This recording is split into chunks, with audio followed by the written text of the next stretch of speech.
Reçue par le président de la Chambre basse du Parlement, la représentante pays du Fonds des Nations Unies pour la population a abordé la lutte contre les violences faites à la femme. Célébration ce samedi 15 mai de la Journée internationale de la famille, une cérémonie commémorative a été organisée sous la présidence du ministre du Genre, Famille et Enfants, Zendaya Luseba. Et puis l'administrateur général du stade de Martyrs a été suspendu de ses fonctions. La décision a été prise lors du Conseil des ministres le vendredi 14 mai 2021. C'est tout pour les titres. Restez branchés pour le développement. Heureuse de vous retrouver, madame, et bienvenue dans cette grande édition du journal. Au regard de la violence ayant caractérisé des incidents le jeudi 13 mai 2021 au stade de Martyrs, les mesures urgentes ont été prises au Conseil des ministres, comme la suspension de l'administrateur général du stade de Martyrs pour faute administrative. Suivez le porte-parole du gouvernement, Patrick Mouillère.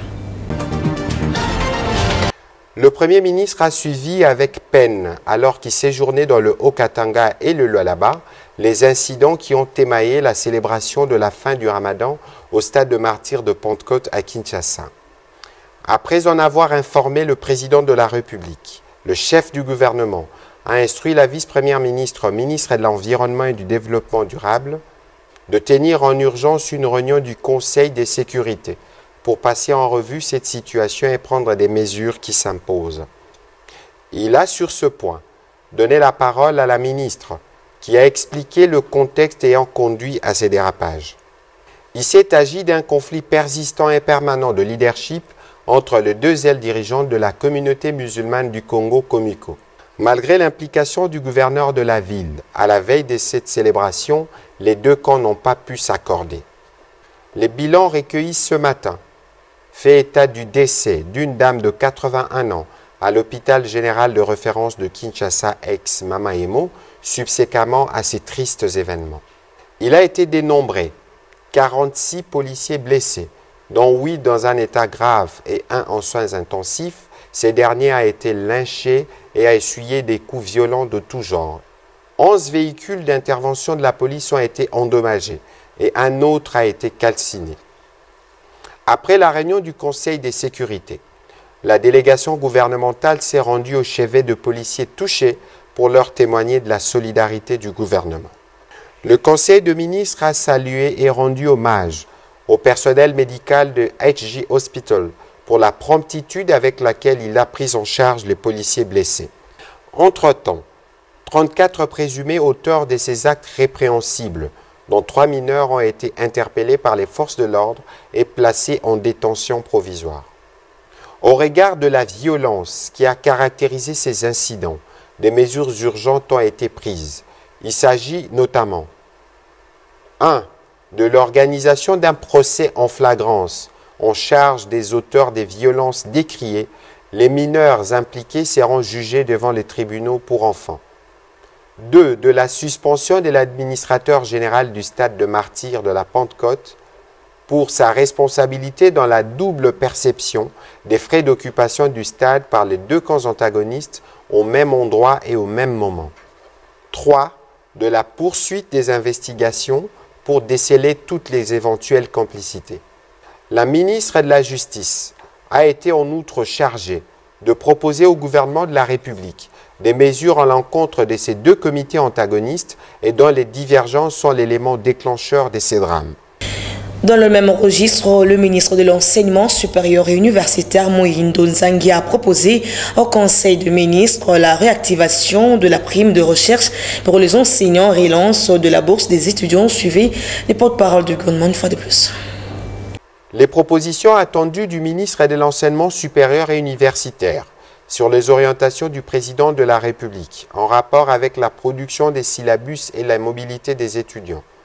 Prenant la parole à ces propos, le ministre de l'Enseignement supérieur et universitaire a proposé au Conseil des ministres la réactivation de la prime de recherche pour les enseignants prévue dans le budget de l'État d'une part, et d'autre part, l'acquisition du matériel de réprographie pour toutes les universités et instituts supérieurs officiels du pays. À propos de la mobilité des étudiants, Après concertation avec le ministre de Transport, Voies des Communications et Désenclavement et les directeurs généraux de la Société publique de transport Transco, le ministre de l'Enseignement supérieur et universitaire a proposé l'octroi d'une carte sécurisée pour étudiants avec une contribution minimum leur permettant d'utiliser les bus Transco tout le long de l'année académique. Le ministre en a profité pour relancer la question de la bourse des étudiants. Le Conseil de ministres a pris acte de ces propositions et a décidé de les soumettre pour harmonisation aux ministres ayant en charge les budgets et les finances dans leurs attributions. Je l'ai dit dans les titres, l'Assemblée nationale lutte contre les violences faites à la femme était au centre des échanges entre le président de l'Assemblée nationale, Christophe Mbosso-Kodia, et Natalia Kenem, représentante pays du Fonds des Nations Unies pour la population suivie. Ça a été un plaisir pour moi d'être reçu par le président de l'Assemblée nationale et d'apprendre des plans en cours qui sont mis en place pour le bénéfice des femmes, des enfants et de la jeunesse. Et je suis très impressionné par la planification du recensement qui est en cours parce que l'UNFPA croit que chacun compte. Nous avons en particulier discuté des questions relatives à mettre fin à la violence basée sur le genre. Chaque femme et chaque fille doit être respectée. Et je voudrais que chaque fille de la République démocratique du Congo comprenne que leur corps leur appartient. L'UNFPA travaille pour mettre fin à la violence basée sur le genre, pour s'assurer qu'aucune femme ne meurt en donnant la vie. Et ici, je voudrais adresser un salut particulier aux sages-femmes et aux infirmières du Congo. Et nous avons aussi une compréhension de ce que être capable de choisir et de planifier le nombre de ces enfants, ça fait partie de remplir les objectifs du développement de ce beau pays. La ministre de Genre, Famille et Enfants a présidé une cérémonie relative à la journée à l'hôtel du gouvernement sous les thèmes l'importance de la nouvelle technologie pour la stabilité de la famille congolaise face à la Covid-19. Reportage de Johnny Limbouy et Delphin Tundola. C'est sous le thème « Famille et nouvelles technologies » que la Journée internationale de la famille a été célébrée ce samedi 15 mai 2021. Au niveau national, le thème choisi est l'importance de la nouvelle technologie pour la stabilité de la famille congolaise face à la Covid-19. La cérémonie commémorative a été organisée à l'hôtel du gouvernement de la République sous la présidence de la ministre du Genre, Famille et Enfants, Gisèle Ndaya Seba, en présence de plusieurs invités. Après le mot de bienvenue de la représentante du gouvernement des provinces, le représentant des partenaires techniques et financiers a apprécié l'avancée significative que la République démocratique du Congo a connue dans le cadre du genre. La représentante du ministre de Pétentique, Véronique Mbilé, a démontré l'importance de la nouvelle technologie de l'information et de la communication pendant la période des Covid-19 dans la famille. De son côté, la vice-ministre de la Santé, Véronique Kilumba, a brossé l'impact négatif de la Covid-19 dans la famille. Elle a appelé tout membre de la famille à respecter les gestes barrières et à se faire vacciner contre la maladie à coronavirus. Il s'agit de la distanciation sociale, le port correct et systématique du masque, le lavage des mains systématique et d'éviter les grands rassemblements. Prenant la parole, la ministre du Genre, Famille et Enfants, Gisèle Ndaya Seba, a présenté les concepts famille comme une cellule de base d'une nation. La célébration de cette journée est l'occasion de réfléchir sur les problèmes de famille. La famille constitue la base naturelle de la communauté humaine. La famille assure l'individu une sécurité totale, le bien-être et le développement de sa personnalité. Zendaya a demandé à toutes les familles du Nord Kivu et de l'Ituri de soutenir les forces loyales dans cette période de l'état de siège décrété par le chef de l'État dans ces deux provinces, ceci avant de lancer les travaux de la quinzaine de la famille. Je voudrais inviter toute la population congolaise en général et nos frères et sœurs de province de l'Ituri et du Nord Kivu à un soutien total de nos forces armées en cette période de l'état du siège. À l'occasion, je déclare ouverte les activités de la quinzaine de la famille qui commence aujourd'hui le samedi 15 mai 2021 et se clôtureront le lundi 31 mai 2021. C'est dans une bonne ambiance que cette cérémonie a pris fin. Puisque nous parlons de la célébration de la Journée internationale de la famille, ce samedi 15 mai 2021, la ministre de Genre, Famille et Enfants s'est adressée à la nation. Ainsi, je vous invite à suivre Gisèle Ndaya Luceba dans cet extrait choisi pour vous par John Limboui. Très chers compatriotes, chaque année, la communauté internationale célèbre le 15 mai la Journée internationale de la famille. La commémoration de cette journée, proclamée depuis 1993 par l'Assemblée générale des Nations unies, traduit l'importance que la communauté internationale attache à la famille, cellule de base de toute société, ainsi que l'intérêt qu'elle porte à la situation des familles de toute société et culture dans le monde. Cette journée offre l'occasion de mieux réfléchir sur les questions liées à la famille et d'accroître la connaissance des enjeux sociaux, économiques et démographiques qui les affectent. Cette réflexion porte sur un thème spécifique en rapport avec le contexte du moment. Pour cette année 2021, le thème international retenu est « Famille et nouvelles technologies ».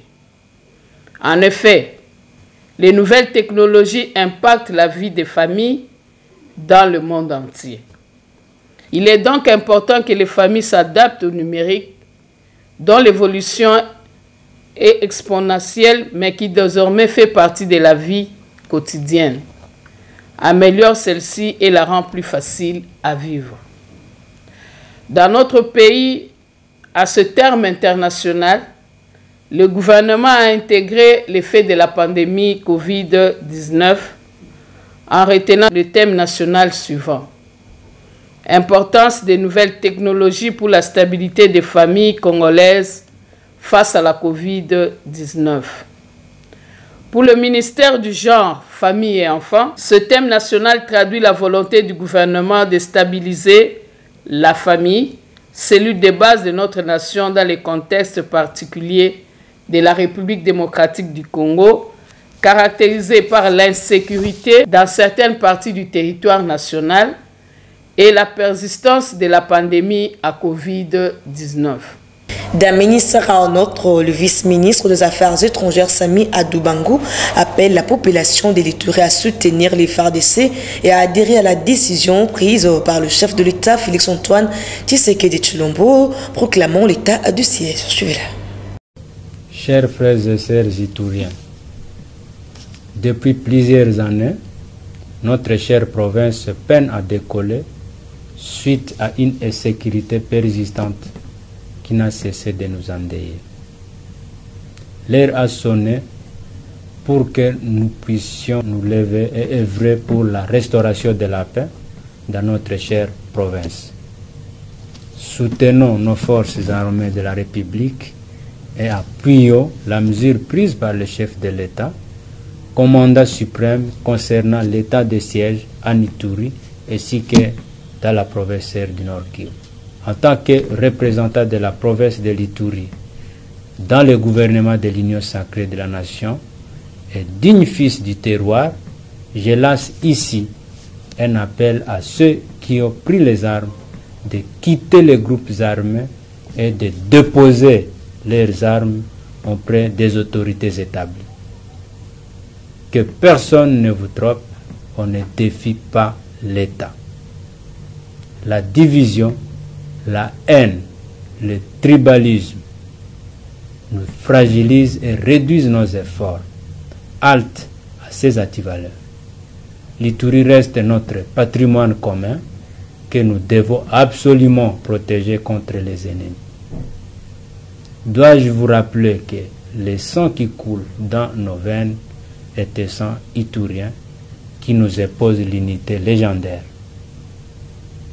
Lèvons-nous comme un seul homme et agissons tous ensemble en faveur de la paix, condition sine qua non pour l'émergence de notre cher Ituri et de toute la partie est de la RDC. C'est pour moi ici l'occasion de remercier une fois de plus le chef de l'État, son Excellence Félix Antoine Tshisekedi Tshilombo, de la confiance placée à ma modeste personne en m'élevant au rang du vice-ministre des Affaires étrangères, au sein du gouvernement de l'Union sacrée. Et puis arrivé à Kinshasa le vendredi 14 mai 2021, du gouverneur de la province de la Chopo, Waly Lufungula, vient répondre à l'invitation du vice-premier ministre de l'Intérieur à la suite de la crise interinstitutionnelle qui prévaut dans cette province.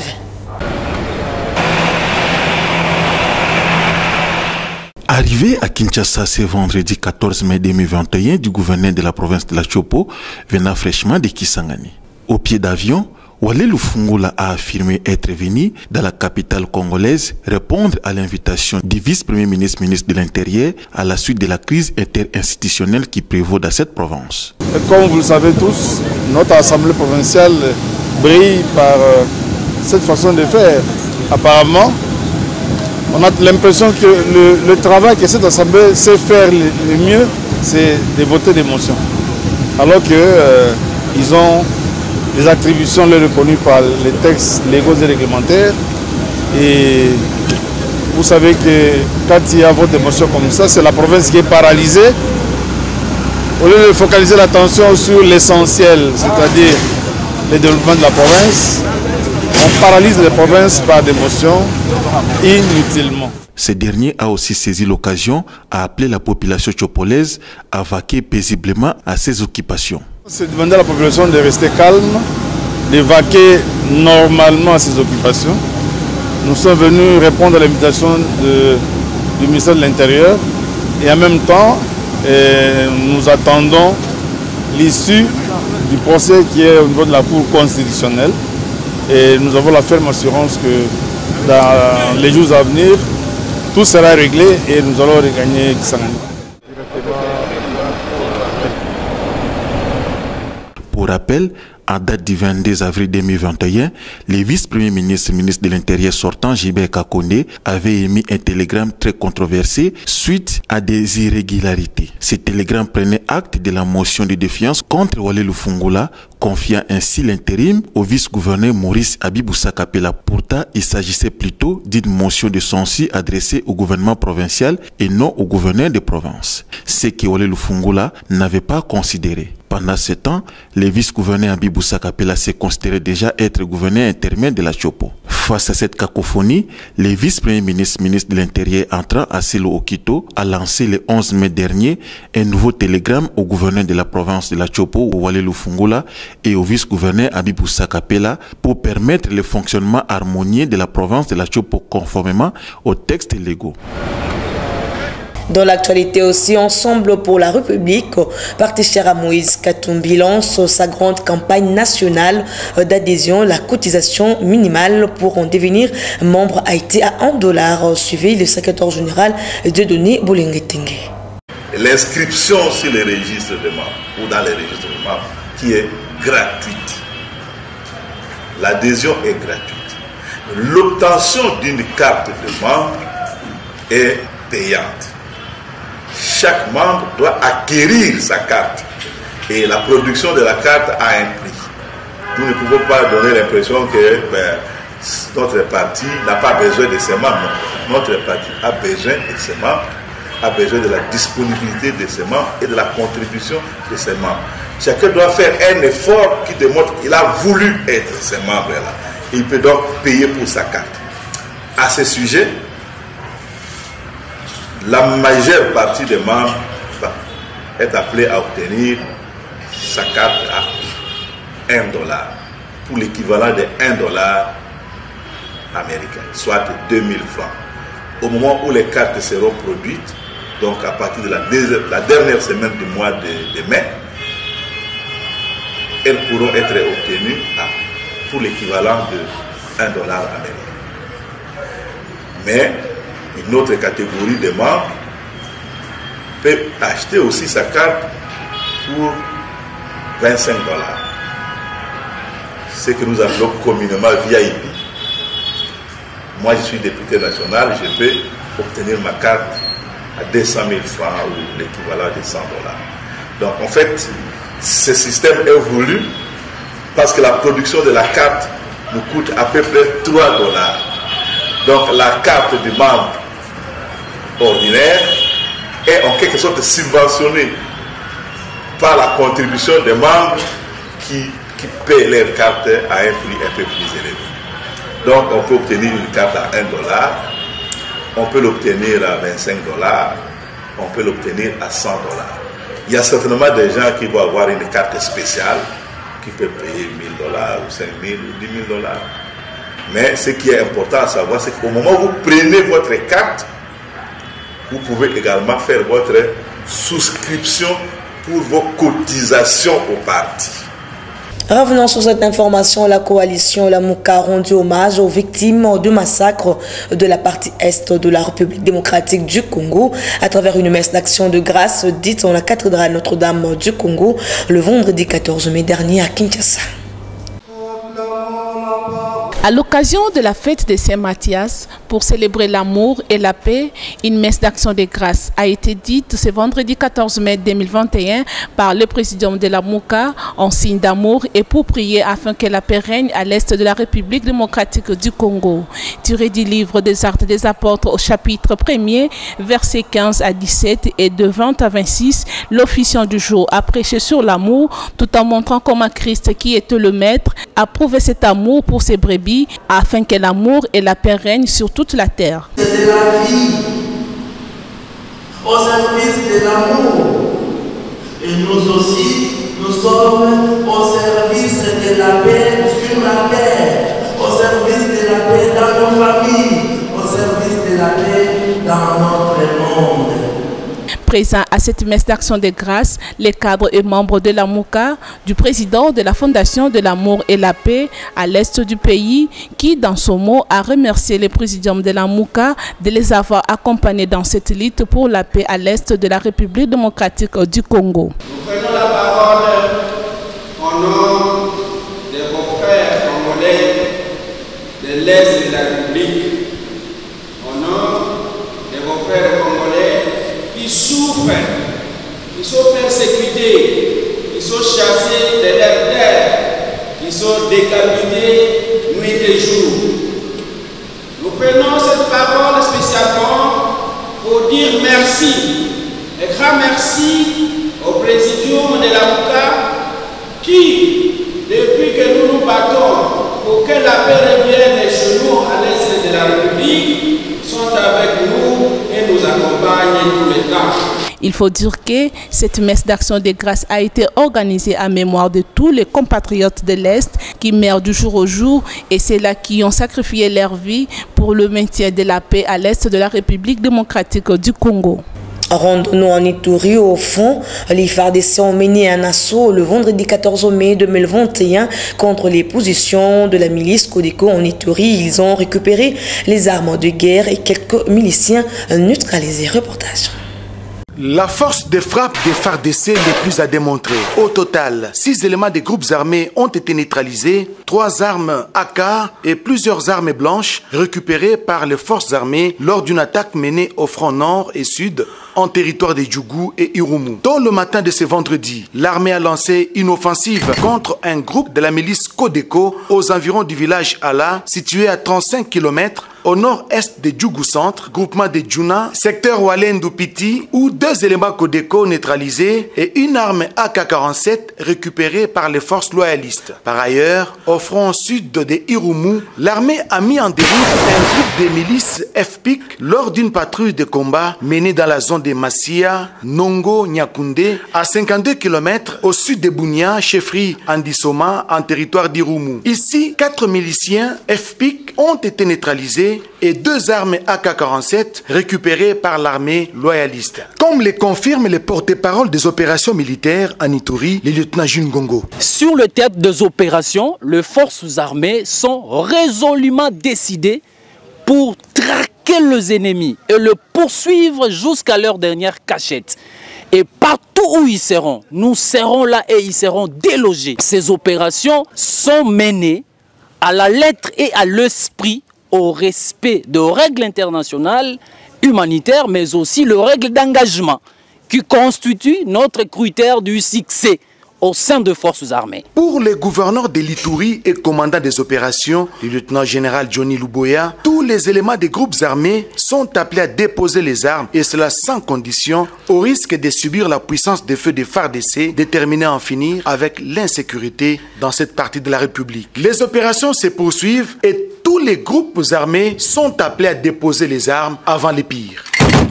Et pour clore ce journal, toujours en Ituri, les FARDC sont en train de poursuivre avec leurs opérations. Quelques éléments ADF arrêtés ont été présentés au gouverneur militaire le vendredi 14 mai 2021. À l'état-major commandement du secteur opérationnel de l'Ituri, les gouverneurs militaires, le lieutenant-général Johnny Luboya, s'est fait présenter quelques éléments de la rébellion ougandaise ADF capturés sur les champs de bataille. Ces éléments ADF ne maîtrisent ni les français ni les langues locales.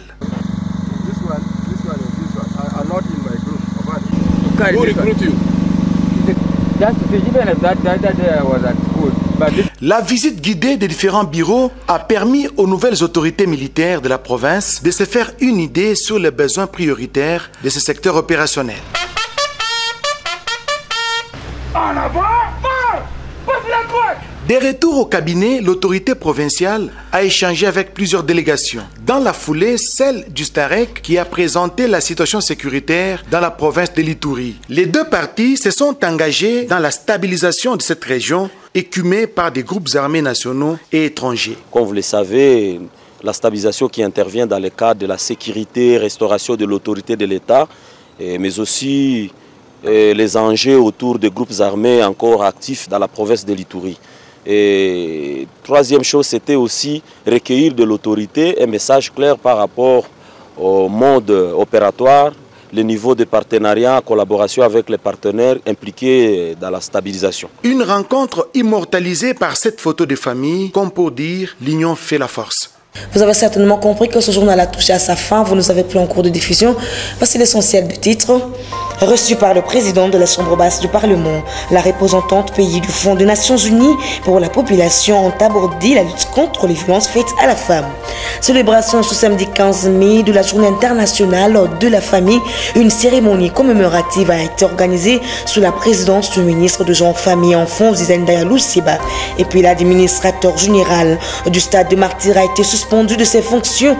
La décision a été prise lors du Conseil des ministres le vendredi 14 mai 2021. C'était là le rappel des titres. Fin complètement de cette grande édition du journal dont la chefferie a été assumée par Franco Sanga. Un grand merci à toute l'équipe technique et rédactionnelle. Derrière la caméra, c'était Delphin Tondoula, Guilhem Ayambali, Tessia Malota. Merci de votre fidélité. Bon week-end chez vous. Au revoir.